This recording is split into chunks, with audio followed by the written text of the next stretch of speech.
નમસ્કાર મિત્રો, ગુજરાત જોબ ગાઈડમાં તમારું સ્વાગત છે. જો બેન્કિંગ સેક્ટરમાં એક સારી કારકિર્દી બનાવવાનું વિચારી રહ્યા હો તો બસ તૈયાર થઈ જાઓ, કારણ કે આજે આપણે વાત કરવાના છીએ ઇન્ડિયન બેંકની એક જબરદસ્ત ભરતી વિશે. તો ચાલો જરા ડિટેલમાં સમજીએ કે આ તક શું છે.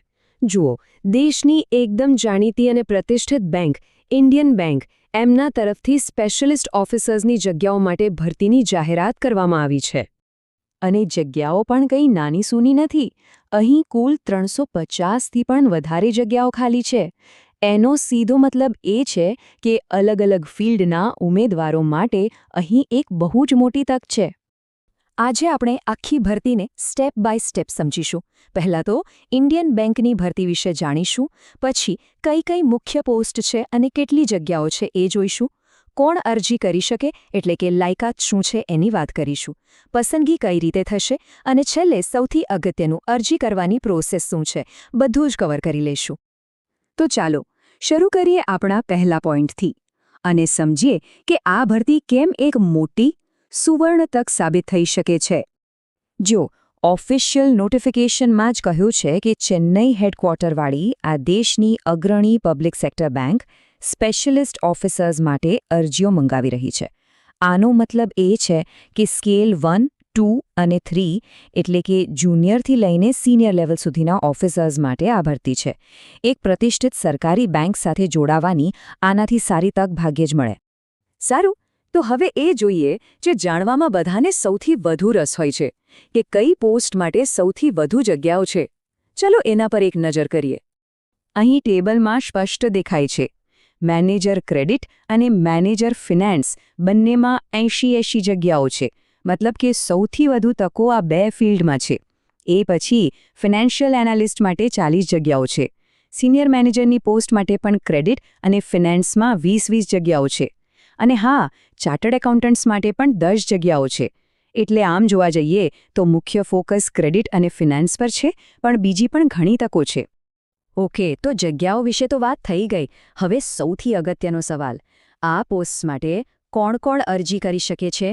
ચાલો હવે આપણે લાયકાત અને બીજા જરૂરી માપદંડોને સમજીએ. જો અરજી કરવા માટે મુખ્યત્વે 4 બાબતો ધ્યાનમાં રાખવાની છે. પહેલું, રાષ્ટ્રીયતા, જે ભારતીય નાગરિક હોવી જોઈએ. બીજું, વયમર્યાદા, જે દરેક પોસ્ટ માટે અલગ અલગ છે. જેમ કે મેનેજર ક્રેડિટ માટે 24થી 34 વર્ષ.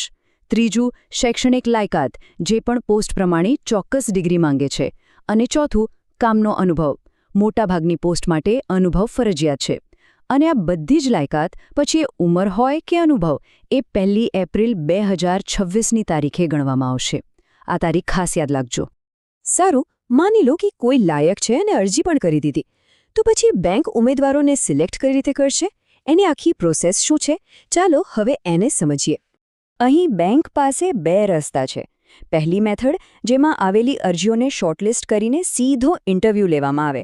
અને બીજી મેથડ, જેમાં પહેલાં એક લેખિત અથવા ઓનલાઈન ટેસ્ટ લેવાય અને પછી એમાં પાસ થનારનો ઇન્ટરવ્યૂ થાય. હવે બેંક કઈ પદ્ધતિ અપનાવશે એ નક્કી થશે કે કોઈ સ્પેસિફિક પોસ્ટ માટે કેટલી અરજીઓ આવી છે. જો અરજીઓ બહુ વધારે હોય તો ટેસ્ટ લેવાઈ શકે છે. અને હા, જો લેખિત પરીક્ષા લેવાનું નક્કી થાય તો એના વિશે પણ કેટલીક બાબતો સ્પષ્ટ છે. ટેસ્ટમાં મુખ્યત્વે 3 વિષયો હશે: પ્રોફેશનલ નોલેજ, અંગ્રેજી અને રીઝનિંગ. અને ફાઇનલ મેરિટ લિસ્ટ બનાવતી વખતે 80-20નો રેશિયો રહેશે. એટલે કે 80% વેટેજ લેખિત પરીક્ષાનું અને 20% ઇન્ટરવ્યૂનું. પાસ થવા માટે પણ મિનિમમ માર્ક્સ નક્કી છે. જનરલ કેટેગરી માટે 40% અને બાકી અનામત કેટેગરી માટે 35%. ચાલો હવે આપણે આખી વાતના છેલ્લા અને સૌથી ક્રિટિકલ ભાગ પર આવીએ. અરજી કરવાની પ્રોસેસ શું છે, કઈ તારીખો યાદ રાખવાની છે અને ફી કેટલી છે, આ બધું જ જાણી લઈએ. આ તારીખો તમારા કેલેન્ડરમાં અત્યારે જ માર્ક કરી લો. ઓનલાઈન અરજી 8 એપ્રિલ 2026ના રોજ શરૂ થશે અને 28 એપ્રિલ 2026ના રોજ પૂરી થઈ જશે. મતલબ કે ફક્ત 20 દિવસનો સમય મળશે. આ તારીખ ભૂલથી પણ ચૂકાય નહીં, એનું ખાસ ધ્યાન રાખજો. હવે વાત કરીએ અરજી ફીની.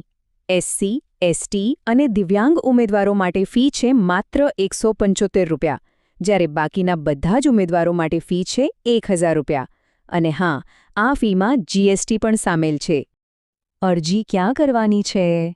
તો એના માટે તમારે બીજે ક્યાંય નથી જવાનું, સીધા જ ઇન્ડિયન બેંકની ઓફિશિયલ વેબસાઇટ પર જવાનું છે. વેબસાઇટનું એડ્રેસ છે www.indianbank.bank.in. ત્યાં કરિયર સેક્શનમાં તમને લિંક મળી જશે. તો બધી જ માહિતી હવે તમારી સામે છે.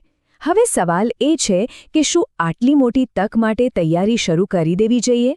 મિત્રો, દરરોજની સરકારી અપડેટ સૌથી પહેલા મેળવવા અમારું ટેલિગ્રામ ગ્રુપ જોઈન કરો. લિંક ડિસ્ક્રિપ્શનમાં છે. હમણાં જ જોઈન કરી લો. તો મિત્રો, આ હતી સંપૂર્ણ માહિતી. જો તમને આ માહિતી ઉપયોગી લાગી હોય તો વિડિયો લાઇક કરો, મિત્રો સાથે શેર કરો અને ચેનલને સબસ્ક્રાઇબ કરવાનું ભૂલશો નહીં. મળીએ ફરી એક નવી સરકારી ભરતી સાથે. જય હિન્દ, જય ગુજરાત.